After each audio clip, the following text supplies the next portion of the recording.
A very, very big David update came today. There was a big day in court. I unfortunately couldn't make it to court today, but we've got a whole bunch of updates. I've been collecting all of the news sources, all of the links, all of the paperwork, and I'm going to present it to you all today in one long video. And before we get into it, folks, there's definitely a big trigger warning. There are going to be some very grisly, violent themes that are going to be discussed in this video. This video obviously concerns the murder of Celeste, the 14-year-old girl who was found deceased in the trunk of David Tesla parked near his property.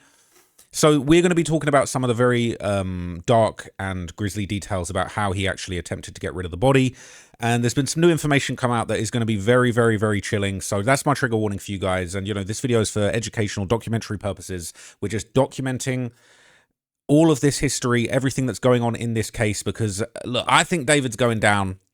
But we need to document everything. We need to preserve all of this evidence just for everybody to understand and to protect the community. So this is for educational, documentarian, journalistic purposes. But I'm telling you, some of the stuff we're going to hear in this is actually very, very, very dark. So look, I've got the full paperwork. Shout out to TMZ. They've actually posted the paperwork. And look, there's a bunch of different articles. You've probably seen the posts going around on Instagram, things, you know, about the new updates in the case. You know, you might have seen stuff like this going around, that prosecutors are claiming that David bought 2 chainsaws online, and we did hear that chainsaws were recovered in the property months ago, as well as a burn cage. And it's now being claimed by the prosecutors officially that David bought these chainsaws and used them to dismember the body inside of an inflatable pool in his garage. Look at some of the articles, and then I'm going to look at some of the reaction on Reddit. But, you know, this is going to be a long one. I'm going to dig deep into this. There's been so many updates. I'm not going to do 3-4 different videos. We're just going to do one big video updating you, and you're going to learn absolutely everything that's in the paperwork in this video, okay? So get ready, okay? This is the background facts of the case. Celeste was discovered in the front trunk of defendant's Tesla Model X on September the 8th, 2025. The vehicle had been towed 3 days prior from 1405 Bluebird Avenue, which is parked approximately 400 feet from the defendant's home at 1368 Doheny Place in the Hollywood Hills. But here's where we're going to start seeing him get cooked, okay? Because new surveillance video is out, and it's been revealed publicly too, and I'll play it to you later. But it says surveillance video and other evidence confirm that David, the defendant, was the last person to drive the Tesla on July the 29th, 2025, before he left LA on a concert tour. And so it says on September the 8th, 2025. Now, okay, a lot of people saying it was Neo driving that car. Turns out, according to the prosecution, it was David. It says on September the 8th, 2025, the manager of the tow yard complained of a strong smell coming from the vehicle, presence of flies coming from it. He called the LAPD. They observed the vehicle. They opened it up, and they found in the front storage compartment the black cadaver bag covered in insects, and inside the bag they found the severely decomposed head and torso. Now, where we're going to start seeing, based on the evidence that the LAPD has found, they're going to build up the full timeline of what they believe the relationship, the romantic relationship, confirmed, according to the prosecution, allegedly, between Celeste and David. And this is very, very triggering, okay? Pursuant to their investigation, the LAPD robbery homicide detectives determined that the victim and defendant met in January 2022 when she was 11 years old. Detectives learned the victim had been reported missing to the Riverside County Sheriff's Department by her family, who live in Lake Elsinore, in February and April of 2024. So the Riverside County Sheriff's Department contacted the defendant. They phoned the Riverside County Sheriff's Department, called David on February the 17th, 2024. So all this talk of people emailed in and said to David, you need to send this girl home, she's missing. Well, the police, not the LAPD, but the Riverside County Sheriff's Department, right, called David. They identified a phone number in the victim's phone records belonging to him. And during the call, the defendant claimed, so David said he'd last spoken to the victim on February the 13th or 14th, but said he was unaware that she was a minor or that she had been reported missing. The sheriff from Riverside advised him that the LA Sheriff's Departments were coming to his home. On that day, the defendant was living at 804 North Doheny Place in West Hollywood. So the Riverside County Sheriff's Department requested LA Sheriff's Department conduct a welfare check at the defendant's home. So the LASD deputies went to David's home that night at 8:15 p.m. and informed him the victim was a 13-year-old runaway. David would claim he was unaware she was a minor and had only met the victim once in person in November 2023. However, defendant showed deputies a yearbook photo of the victim that he had on his cell phone. Although he claimed to be unaware of where the victim was at the time, she returned home 2 days later. So was she in the property? Was she at the other property that was allegedly owned or rented by David during this time? This is crazy. And I think, unfortunately, this is going to be one of many examples that we're going to see where the police actually made contact with David before this tragedy was allowed to happen. The sole blame is on the person that killed this girl, allegedly David, but it sounds like there might have been some failures by the authorities. Where was she? Was she in the property and he just explained it away? But it's crazy. And he even showed a yearbook photo of her on his cell phone. What is that evidence of, like, oh, she's a graduate or whatever? Like, she's graduated high school or college. That's crazy. So it says, despite being informed by law enforcement, the victim was only 13. David drove to Lake Elsinore and paid a junior high school student in the victim's class $1,000 to give the victim a cell phone that David purchased so they could stay in contact. That is so creepy. And we're about to read something that's actually blown my mind, because I actually did see this previously. It said, throughout 2024, Celeste spent a significant amount of time with David, including summer weekends at his home in the Hollywood Hills and traveling with him to Las Vegas, London, and Texas to meet his family. So we can't... there's a lot to unpack here, all right? Took a minor to Las Vegas. That's crazy. I just got back from Las Vegas. Shit's crazy. That on its own is crazy. To London... international flights crossing borders. How was she even allowed to travel internationally to London as a minor? Who was her guardian? Who was her chaperone? Did the parents give permission? During 2024, the victim spent time with defendant traveling to Texas to meet his family. So the family knew her. So it goes on to say text exchanges between the victim and defendant contain references to defendant and the victim broke up, although they continued to communicate, and text messages suggest they also continued to have. April 2023-2025 is the likely date of the victim's death and when all of her cellular activity ceased. The night prior, April 22nd, 2025, defendant and the victim engaged in a lengthy argument described in detail in their text messages. And again, before I go any further, I don't know how on earth this guy was even out here for 7 months. I don't know how on earth he thought he was going to get away with this. What, you've got an argument recorded in your text messages the night before and she just ceases to send any messages afterwards? This is so stupid that he would think he could get away with this. But anyway, it says the messages reveal that the victim was jealous over David's relationship with other women, as David had led her to believe that they had a future together. Celeste became extremely upset and threatened to disclose damaging information about her relationship with David to end his career and destroy his life. David's first studio album was due to be released April 25, 2025. He had an emerging multi-million-dollar career already in progress. He had also had multiple product endorsements which were highly profitable. He ended up losing those, all as a result of this horrible decision. At approximately 8:40 p.m. on April the 23rd, 2025, defendant sent an Uber to transport the victim from her Lake Elsinore home to his house. They communicated before and during her Uber ride, which dropped her off at the defendant's Hollywood Hills home around 10:10 p.m. At approximately 10:30 p.m., defendant sent text messages to the victim inquiring where she was. Wow. So it's saying she was dropped off at 10:10, and then at 10:30, David thought he was being slick. He sent messages to her saying, where are you? It says the people contend this was all part of David's premeditated plan to cover up the murder, as she was already dead by this time. Knowing he had to silence the victim before she ruined his music career, as she had threatened, and very soon after her arrival at his home, David stabbed Celeste to death multiple times and stood by while she bled out. At no time did he call law enforcement or 911 or take her to an emergency room to save her life. Despite knowing she was dead and that her family were trying to find her, the evidence will show that David lied and claimed that he didn't know where she was. In fact, the defendant drove to Santa Barbara County immediately after the victim died, attempting to dispose of her property and destroy evidence. So we now know this secret trip to Santa Barbara, it wasn't to go and bury the body. He allegedly drove immediately after to dispose of her property and destroy evidence. At approximately 11:30 p.m. on April the 23rd, 2025, he drove away from his home as he texted and called the victim's phone asking where she was. He thought he was slick. Again, these were acts calculated and planned to set up his defense within a very short timeline after Celeste's vicious murder. The defendant drove his Tesla north on the 101 freeway to San Marcos Pass Road, SR 154, near Lake Kahuma in Santa Barbara County. He returned home early the following morning on April the 24th, 2025, before going straight for a radio interview for the release of his album that week. That's crazy. We need to find that interview. That is actually, bro. We're gonna dig up that interview for sure. I'm just taking a screenshot of this and reminding myself to go and dig into that, because that's insanity. What a psychopath.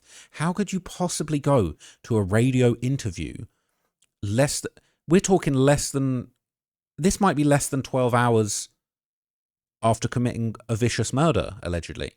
That's just insanity. What a dark, dark soul. Says he sent 2 additional texts to the victim's phone that day, which obviously went unanswered because she was already dead. After April 26, 2025, David never attempted to contact her again. Crazy, man. I can't... So it says, tellingly, defendant subsequently purchased tools to carry out his plot to dismember and dispose of the victim's body. See, how on earth could he have thought he was going to get away with this? It says, on April the 24th, 2025, defendant ordered a shovel from Home Depot that was delivered to his home from Postmates. What the hell? It says, on May 1st, 2025, defendant ordered and subsequently Amazon delivered 2 chainsaws to his home. No way. On May the 5th, 2025, the defendant ordered from Amazon, which delivered a body bag, heavy-duty laundry bags, and a blue inflatable pool to his home. Look, I don't think I'm not in the business of giving out tips on how to commit murder, but by God, ordering on Amazon to your own home, okay? He said he made these purchases under a fake name, Victoria Mendez. Like that was gonna... So he's smart enough to try and order things from Amazon, a literal body bag and chainsaws to his home off Amazon in a fake name. But they're coming to your home. So it says on May the 8th, 2025, defendant returned to the same area in Santa Barbara County. So it sounds like he actually did go back with the hope to bury the body, but didn't do it.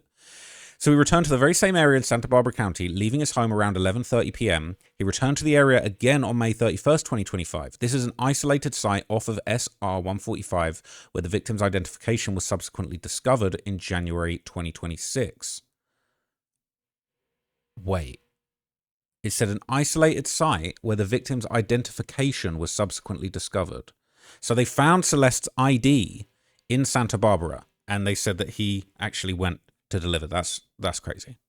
So it goes on to say, additionally, on July the 7th, 2025, David ordered and subsequently Amazon delivered a burn cage to his home under the fake name as part of his plan to incinerate evidence. Now, you know what's crazy? Do you remember when Steve Fisher actually announced that they had found a full-blown unopened burn cage at David's property, and people were speculating, was that him planning to get rid of the body? And people were saying, absolutely no way. Why would he have an unopened burn cage at his property? Oh, it wasn't even used. I thought at the time, okay, and a lot of people, it becomes common sense at a certain point, but like, it seemed that this guy was really just ordering shit off Amazon that he thought was going to save him and help him out in this situation. And he's unfortunately left a very blatant trail of breadcrumbs that is just going to cook him, absolutely cook him. I mean, the fact, if your defense is, well, the burn cage was never used, bro, I don't even know what to say to you. It's insane. So a 3D printed hacksaw that might have left blue plastic, sounded like that's not true. Sounded like what's really happened is small blue plastic fragments that were from the blue pool, the kiddie pool, inflatable pool, was found embedded in the victim's remains. That's where the evidence has come from. He's cut through. It's very unfortunate we're even having to talk about this, but blue plastic tarpaul and inflatable pool underneath it, and that's combined all of that material together in a way that the police have been able to get it. And thank God they were able to get it, because there's absolutely no way you're going to be able to explain this away, in my opinion. Okay. So it says the fragments were analyzed by the LAPD's Forensic Science Division Trace Analysis Unit, and an expert was able to make a physical fit match from the blue fragments to the blue inflatable pool purchased by the defendant in May 2025. In order to distance himself from Celeste, he amputated her left ring and pinky fingers because her ring finger contained a tattoo of his name, and her fingers have still not been recovered. For weeks or possibly months, David left the victim's body to decompose inside his Tesla. He lied to friends, business associates, and others who noticed the strong smell of decay in and around his home and vehicle. Before leaving on his concert tour at the end of July, he parked his Tesla on the street around the corner from his home. An LAPD served a search warrant at the defendant's home, 1368 Doney Place, on September the 17th, after the victim was identified by the LA County Medical Examiner on September 16th, and inside the garage, detectives discovered evidence were collected within the garage area. DNA analysis determined various samples matched the victim's unique genetic profile. Celeste blood's in the garage. How are you going to explain that? And then soon after, so they already found blood in the garage that matched the victim. On December the 9th, 2025, the medical examiner ruled the victim's death was a homicide caused by 2 penetrating injuries to the torso. So they knew that for months.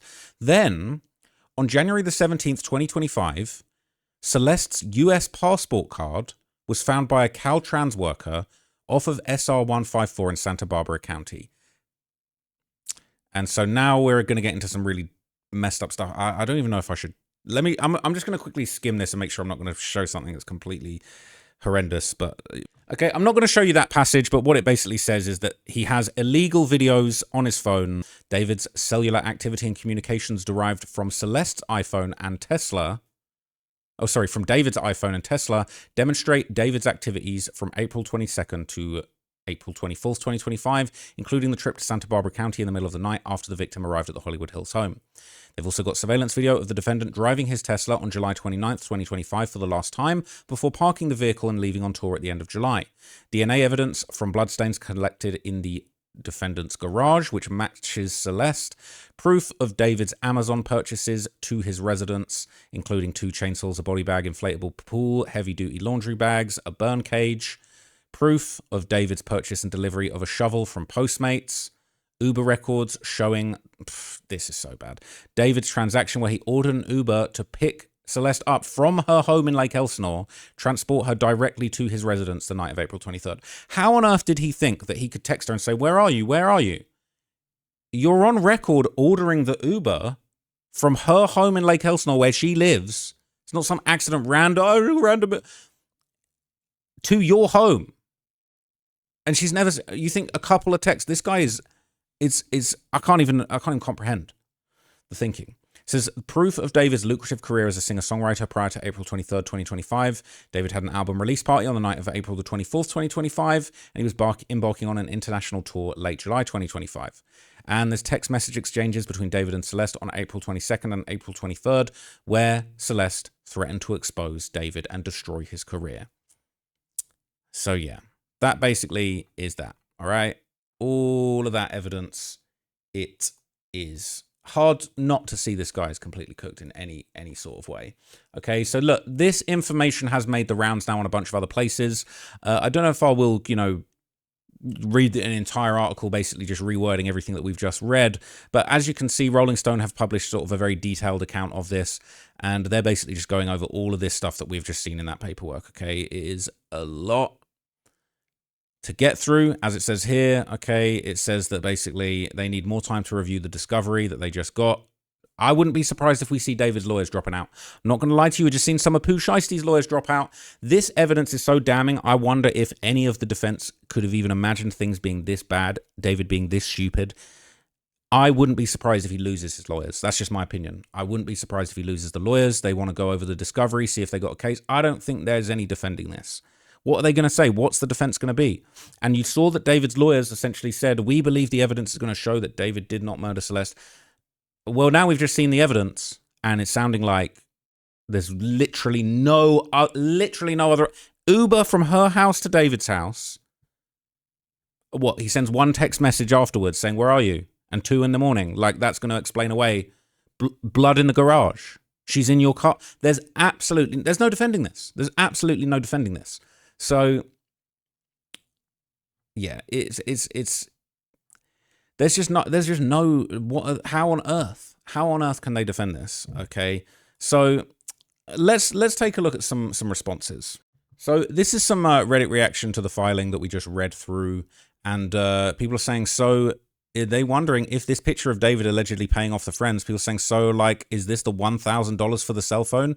People saying yes. It says early on there were rumors kids spoke to the authorities, rumors he's paid said kid to get the phone to her, and it looks like that was accurate. So I always thought it was hush money. People are saying I thought it was hush money to keep the relationship quiet, but apparently that's what it was. He was paying the friends $1,000, saying, "Please, I'm trying to get in touch with Celeste. I'm not allowed to speak to her. Can you give her this phone from me? I'll give you $1,000."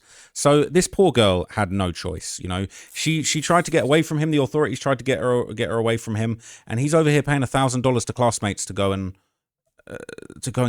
force a phone on her so he can contact her. It's twisted, and he probably thought he was being cool, romantic, kooky, interesting, weirdo celebrity boyfriend, and like it's just so dark that, you know, he wouldn't leave this girl alone and basically stalked her all the way into his garage, and when she was going to expose him, he just killed her. It's actually twisted.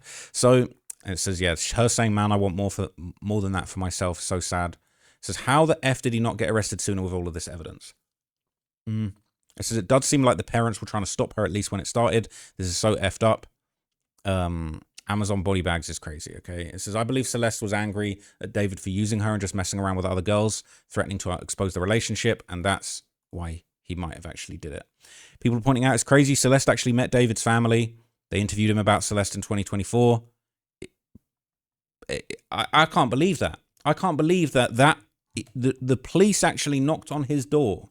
The police knocked on his door about this girl, and it doesn't sound like they searched. They didn't find her. Where else could she have possibly been hiding?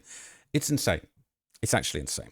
So there's just like lots of little tidbits of this information that's come out today is kind of getting, getting basically posted on Reddit. People saying it's confirmed David killed Celeste because she found out he cheated on her and she was going to expose him. Said she was probably anxiously attached to him. He was all she knew. So yeah, because although it says they broke up in 2024, there's countless unconfirmed rumors and stories from others saying they were talking to David romantically before then, and especially considering the fact there's also a part where it says those photos of him that everyone thought was him paying off her friends was actually him giving them $1,000 to buy her a new phone so they could talk after her parents took her other phone. He definitely played with her to the point she was starting to see through him, right?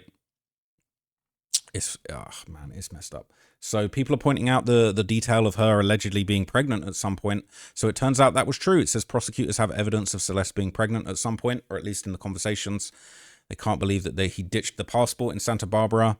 DNA found in the garage. People just can't believe it. It is so crazy. So, you know, even the need for a plan B is evidence that he was doing something illegal. It's just so bad. So people are pointing out they did find blood in the garage. He used a blue kiddie pool. Did it say that they found? I don't think it said they found the pool. Yeah, that's the blue plastic pieces in the cuts.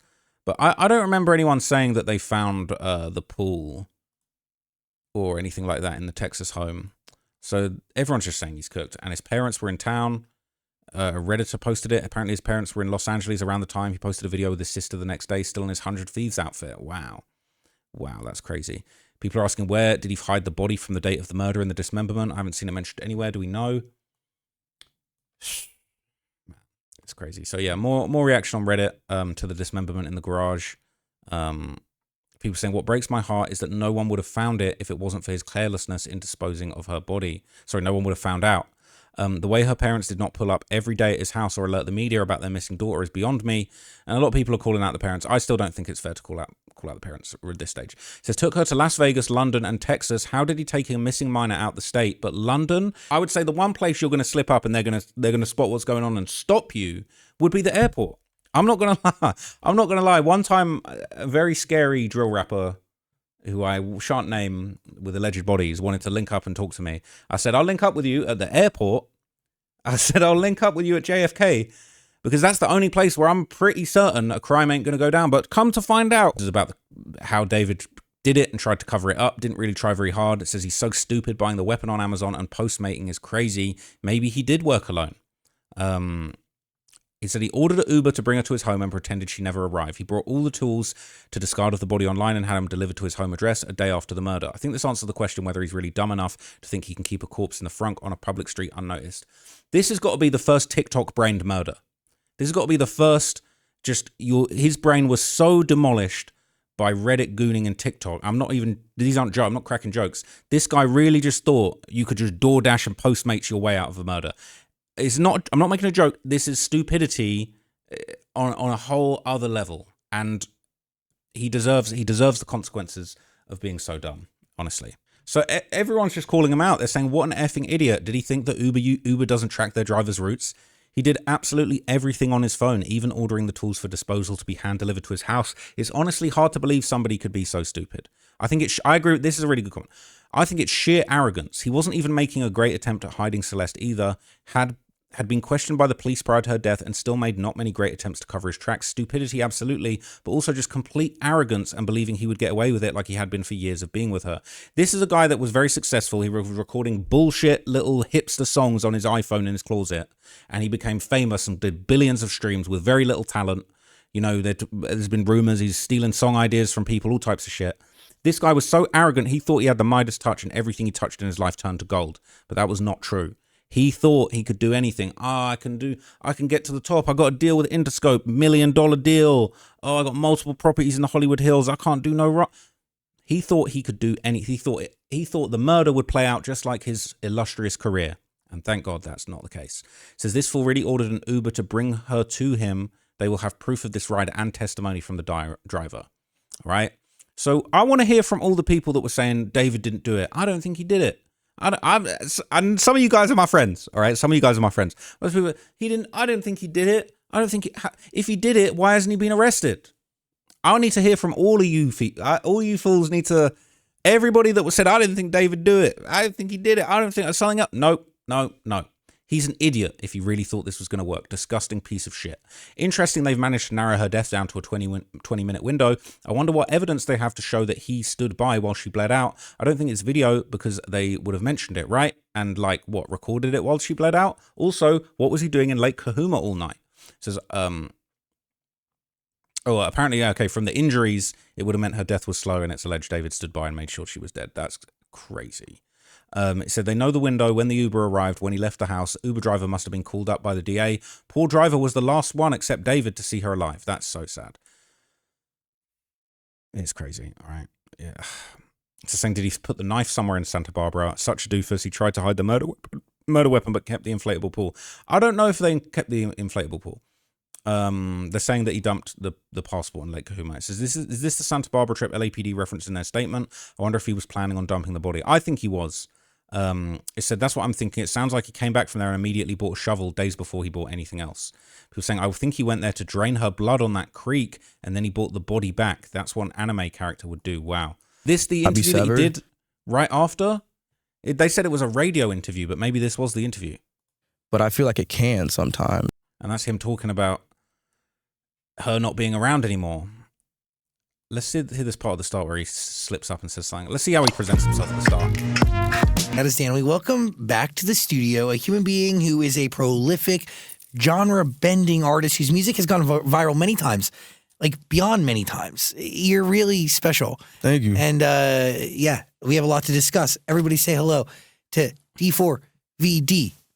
D4VD. David. I love that. How many ways have you heard people pronounce your name over the years? D4VD, DV4D, D4VD. But it is David. Right? Dave. It is David. Like, yeah, it is David. I'm kind of owning the D4VD thing now. Like, a lot of people are calling me that, so I'm like, it might just be the word. Wait, look, I mean, we've been saying it for a long time, but mainly as a joke. And my greatest fear came true, which is I just casually said it. And I didn't really intentionally want to do that. That's so funny. D4VD, it just flows nicely. Right? D4VD. It just feels good. D4VD. Yeah. You really are a special human being, though. We have an entire album to discuss. And, are you withered, man? Like, what's up? You know, like, that's where I'm at. That's where I'm at right now. Genuinely? Returning, well, figuratively, spiritually, that's like, I want to dive into this album as my entire aesthetic and my entire being is like withered. My entire being. What does it mean to be withered? So the entire aesthetic of this project is returning to the dust. A rose grows from the dirt and then it also decays back into the dirt. So with this project, the way I made it, the way I'm talking about the themes on this project, the way I'm talking about my emotions and my feelings, it's all returning to the dirt with this. It's like a entire life cycle. You know? He is tapped, man. He is tapped. Can you believe it? Did he really go to this interview less than 12 hours after committing the murder and say all of that? I can't believe it. In a life cycle that connects to the other EPs, possibly, Petals to Thorns, and then the Lost Petals? Yep. it's all a through line. So basically with Petals to Thorns, I view that as my intro. That was my debut, you know?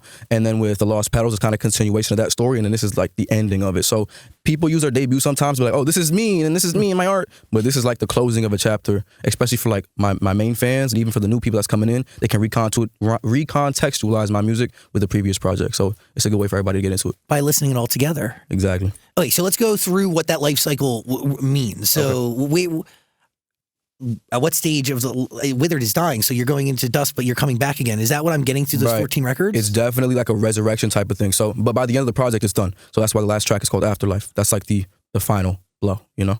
How long did it take you to come up with this? Because when you were on our show 2 years ago, you said you had something in the works, but you ended up getting rid of those records? Yeah, it was like an interesting thing because when I talked to you about that, it was like I had a very clear vision, but then I had lived not that much life, you know? And then I went on all these tours, and I went on tour with SZA, and I was meeting this person and this producer and that artist and this and I was just getting lost in the sauce, and I had to kind of take a few steps back. So the first couple projects that I made, a couple iterations of Withered, one was like an R&B project, one was like a pop project, and nothing really felt like me. So I kind of had to bring it back with this last one and gave it one more shot. Was it all titled Withered throughout that, or nah? Like there was a concept and there was a story there that I want to continue, but there was no name and there was no like theme of the songs, and you know, because I'm writing at this point about myself and my emotions and my vulnerability, and I wasn't doing that a lot last, couple projects because I was homeschooled, you know. Yeah, you were living a different life. Yeah, I wasn't doing that a lot last, couple projects because I was homeschooled, you know. Yeah, you were living a different life. Yeah, I didn't have nothing to talk about like that, and people were asking me, how'd you write all these beautiful songs when you have no relationship? I was like, man, I'm a prophet, bro. I just spoke it into my own life, like, crazy. But okay, You just spoke it into your own life, all the afterlife, the withered, all that. You just spoke it into your own life. happy 20th birthday. Thank you. You literally the other day. Yeah. Like you just turned. Wait. What? Hang on. Okay. I was thinking for a second, don't tell me his birthday was right before, but actually his birthday was like a little bit even further before that. So I was thinking for a second, that's crazy. But anyway, do you see that? Yeah, there you go. So you can see that. So, all right, that's not what I want to show you. Literally the other day. Yeah. Like you just turned 20. You're technically out of teen years, but you're still like a kid. Yeah, literally, man. I'll be going to arcades. I'll be going to Chuck E. Cheese. You know what I'm saying? By the way, rumor has it Chuck E. is actually opening an arcade version of Chuck E. Cheese, like in a mall. For real? Yeah, I saw it on TikTok. Whoa. Yeah. So look, I could watch this whole thing. This bit's been overly replayed. Let me check this out, and then I'll go back to the Reddits. Influences there? I'm glad you noticed that. Oh, dude, you're here, Ghost. Really, really special. Understood the workflow. It was super synergistic. Yeah. It's really special. Really, really special. Both songs, Sky and Ghost, you can hear a bunch of different influences there. I'm glad you noticed that. Oh, dude, you're hearing a little bit of the Smiths. Mm-hmm. Get some Jeff Buckley energy. Yes, sir. I also get a Chicken Little reference. Yes.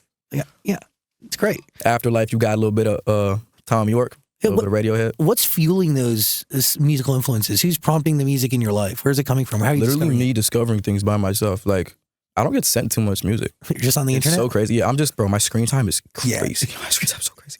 I'll just be on SoundCloud just looking for like old demos and stuff, like Jeff Buckley demos, unreleased stuff, Radiohead's unreleased projects, things I didn't make albums. I'm just looking for the oddballs and the outliers of popular artist music, because I feel like when I'm making my own music and there's stuff that doesn't make the album, is low-key your best work. So okay, we get the gist. I'm kind of tired of the pseudo intellectual acts from David. We done heard all that before, okay? We done heard it all before. But anyway, there's a few more reactions, and then I'm going to show you the alleged footage of him parking the Tesla.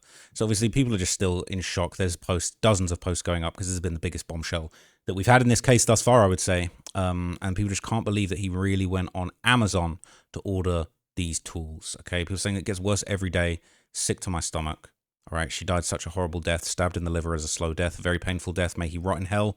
Justice for Celeste. This dude is a real demon. He probably got euphoric from her dying. It's messed up. It says they need to put him down. Poor girl had to suffer through this psychopath. I'm so mind-boggled by this stupidity. Uber tracks the drivers. You can literally track the Uber as they're coming to you. Was he planning on framing the Uber driver or something? He said, I genuinely think he believed that the family would report her as a missing person again and it wouldn't go anywhere. The arrogance is just unthinkable. Okay, people are reacting to the chainsaw being used. Wow, imagine what else the prosecution has. His goose is cooked. Okay. Oh my God, delivered a shovel with Postmates and got chainsaws and inflatable pool from Amazon. It keeps on getting worse. It is crazy. Okay. Now, people have been speculating, why didn't he actually use that incinerator that he bought? Well, there might be a good reason. And this is a comment basically breaking down why that might not have been such a good idea. He says, this guy says, as a potter, I can tell you he was definitely having trouble finding a place to operate that incinerator. Kilns and incinerators go to the same temperature as high as 2300 degrees, and ceramic kilns need specialized high voltage outlets to plug into. You can't just plug that shit into a normal house outlet. And according to Google, a lot of industrial incinerators can't even be plugged into walls. They have to be physically wired to a power supply. People are saying that's why I think it was still in the box and unused. Thanks for that bit of info. I wonder how he was even able to buy one in the first place. It just shows that if you have enough money, you can inquire pretty much anything. And people are saying, I can't even count on all my fingers and toes how many times I've said to myself out loud, wow, this guy is really effing dumb. It says it was a burn cage that doesn't require electricity to operate, basically a metal box that contains the fire. So this is really interesting. So I believe David's lawyer Blair Burke just complained that the court were being one-sided and they might taint the jury pool if they weren't able to seal this request. That was unsuccessful. The request has been revealed, and it's very dark. So I'll explain this to you with context, right? It says prosecutors filed a brief that David's lawyer, Blair Burke, complained. They said this is a one-sided brief asking for this. It could taint the jury pool. She wanted the judge to seal it, but the judge said no. So reporters are trying to get a copy of that brief, and it said Judge Olmedo specified that the protective order means David cannot keep a copy of any discovery information in his jail cell. No photos, no documents, not anything else. If his lawyers believe he needs to get a copy of something, they have to get the judge permission to give it to him. What that sounds like to me is that they're basically saying that David is so depraved and twisted, they can't even let him have the photos and the discovery of, you know, the body, the messages sent to Celeste. And I'm not joking when I say this. He is a self-proclaimed. There is something very, very wrong with this person. Okay, it's twisted. All right, it is so twisted. So here's what this means. Before trial, the prosecution must provide to the defense attorneys any and all evidence they plan to use against David, and any evidence that tends to show that David may not be guilty. Typically, the defense will provide David with copies of all the evidence for them to keep so they can review it on their own and assist with the defense. However, in this case, the judge ruled David cannot be given a copy of the evidence against him, likely because it has a lot of illegal videos, which are illegal to possess, and he can't be trusted with it. The ruling was made pursuant to a brief filed by the prosecution asking the judge to make it. David's lawyers are arguing this brief is prejudicial against David, and if it gets out, it could taint the jury pool or make them think David is guilty before they've even seen the evidence. So they're asking for this to be kept secret from everyone except the judge and lawyers on each side. Typically, all court filings are public record and can be viewed by anyone unless they're under seal. And apparently there was some other requests made by David. This was going around a couple of days ago, actually. But he had apparently, okay, and this is SF, it said, although David's legal team has not filed a motion to unseal the search warrants, they did file two motions they considered important. First, they requested David be allowed to wear civilian clothing for the preliminary hearing instead of a jail-issued jumpsuit. That motion was denied. Second, they requested he be allowed to receive a haircut prior to the preliminary hearing. That motion was granted. Now, I wonder if that is purely because, if you watch the video of me at the courthouse, me and my guy, Young Camel, one of the first things we noticed, I thought his hair was looking a mess. All right, he was looking withered. All right, hair was definitely looking withered. I wonder if that got back to him. I wonder if that was bad press and it got back to him and he said, oh, I need to get some civilian clothes. Because the first thing I said when I came out there, I said it was crazy to watch him come in an orange jumpsuit and his hair was looking crazy. He was looking a mess. And I don't know, maybe the defense keep track of some of the media and what they're saying about him and they try and correct course. They're trying to get him in there for a haircut, man. And he's been granted it. People are saying he's so vain. No, I don't think it's to look presentable to the judge. He wants to look good for his audience. He craves attention, right? It says all he cares about is his social media presence. And if little girls think he look cute in the courtroom, don't worry, David, the inmates don't have a preference. So anyway, last thing I'm going to show you guys is there's actually apparently footage that's been shared of David driving the car and parking it for the last time as it was revealed in court. Don't know if there's any sound for this. Is there sound? No. So apparently that was shared, and that is the last person driving the car, and it's David, allegedly. Okay. So now the prosecution has released a briefing for the preliminary hearing in the David case. We are releasing the surveillance footage of the Tesla being moved on July 29th. The driver is lighter skinned with long hair wearing a red jersey. That's interesting because he was basically... It said, if this is the video he's been referring to, that's not conclusive at all to identify the driver. Those red bits are square video artifacts. It says, people are going to downvote this, but as someone who's done video editing and all that shit, you're right. This is just artifacts. The only identifiable thing appears to be a nose. It says, I can make out what appears to be David's typical hairstyle. So it sounds like the red artifacts made him think that it was Neo. Let's watch it one more time and see if we can actually see anything. Can we actually see anything? They're saying they think they can see David's... I'm not seeing anything. Honestly, I'm not seeing anything. I'm not seeing anything. I can't make them out. I can't make them out at all. That's just my opinion, though. But apparently it is David who is the last person who basically drove the car, as it's been reported. David was the last person to drive the Tesla. That footage has been going around. I can't wait to see what SF has to say after all of that beating around the bush and insisting it wasn't David. Yeah, that's gonna be tricky. All right. So SF's got a few more updates. He's apparently saying that the defense are now trying to hide more information. So it says, from the David hearing continued until May 26th, the speedy preliminary was a bluff by the defense. The game of hide the ball from the public has started. The judge agreed to put a protective order on the search warrants and affidavit, as well as the grand jury transcripts. So much for an open and transparent system. David's defense even asked for a simple brief to be sealed. So apparently now basically they're saying that David's defense were bluffing when they said, all right, let's do a quick preliminary. And now the prosecution have said, well, look at all this evidence. It's horrific. We've got blood in the garage. We've got a blue inflatable pool. Bits of blue plastic are in the wound. The bluff has been called, and now David's defense are scrambling. And according to SF, they're trying to hide the ball from the public. So they're saying we can't let any more of this information get out. We need to put protective orders on everything. And apparently the judge did agree to the protective order. So we won't be getting information about what was in those search warrants. We won't be getting the affidavits, and we won't be getting any of the grand jury transcripts. So all of the stuff that was shared in that grand jury, everyone's testimony, Neo, all right, Robert Morganroth, all of them guys, and everyone else that we don't even know about, that's all going to be kept from us, all right? And SF is pissed. He's saying, so much for an open and transparent system, all right? So that's what he's saying, all right? So there's a couple other things that I was going to bring up, but I won't talk about them today because they're not really relevant. They're not really related to this paperwork that's just come out. But look, this is probably the most damning update that we've had. We've had a lot of bits of information, the car, the identification, a lot of the music being self-snitching. To me, this case looks unwinnable. The blood in the garage, Uber drive from her house to your house. She disappears. You send a couple messages. No one's buying that. I think his legal team are going to abandon him. This is so bad. I think his legal team will abandon him, and he might have to just plead guilty. Because what on earth are you going to do? The best thing he could do is plead guilty and just not get the death penalty at this point. It's absolutely outrageous. So look, all right, I'm back in my setup. I will be back tomorrow with some more videos and some updates for you guys. I don't know if there's going to be any new David info by tomorrow. If there's not, I'll cover some other stories. If there is, I might dig into a couple other aspects of this that I thought were interesting that didn't relate to this paperwork. But yeah, man, I rushed home to check this out and read this and find out what was going on, and it's worse than I could have possibly imagined. I'm going to try and get to some of the upcoming court dates if possible. If I'm still in the area, I'm actually very sad I wasn't able to make it today because I think there were some really, really big developments, and I would have loved to have been there to witness that firsthand, just as part of this historic and very sad case that is just really, really important. Just for the safety of the public, really, and just for justice to be done. And I would like to see justice be done in this case firsthand, because this is just a heinous crime, and whoever did it, allegedly David, deserves to go down, and it just gets worse and worse every time. So look, that's it for me today. Let me know what you thought of all the updates. Really, really sad, man. I'm out.